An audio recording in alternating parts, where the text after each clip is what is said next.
खंडोजी नेपसेंची मुलगी ज्योतिरावांची पत्नी आणि आईवडिलांची लाडकी. मी 9 वर्षाचे झाले आणि फुले घराण्यात आले. फुले घराण्यात आले आणि माझ्या शिक्षणाचा श्री गणेशा झाला. माझे धनी म्हणजे ज्यांना मी शेट्टी म्हणायचे त्यांनीच मला पाटीवर शिकवायला सुरुवात केली. माझे धनी म्हणजे ज्यांनी मला पाटीवर शिकवायला सुरुवात केली. कधी शाळेत तर कधी झाडाखाली नेऊन त्यांनी शिकवलं.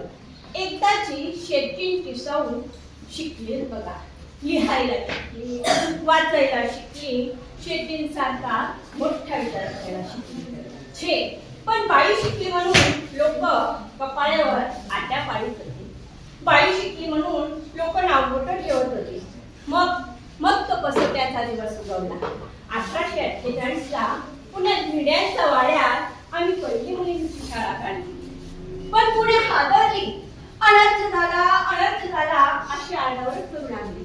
पण शेट्टी घरोघरी जाऊन मुलींना गोळा करीत होते. मुलींना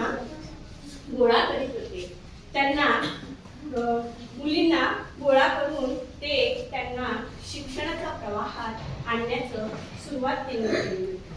पण ते लोकांना मान्य नव्हतं.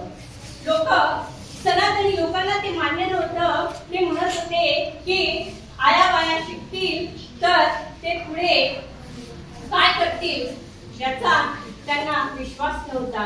म्हणून मुलींना स्त्रियांच्या शिक्षणात येण्यापासून त्यांना अडथळा निर्माण करत होते. कुणी माझ्या अंगावर दगड फेकत होतो, कुणी शेण फेकत होतं, कुणी चिखल फेकत होतं. पण मी डगमगले नाही, कारण माझ्या पाठीशी होते फुले. यांच्या प्रेरणेने मी आज शिकली आणि आज या साऱ्या मुली शिकत आहेत. या आम्ही सर्व या सावित्रीमुळेच आहेत.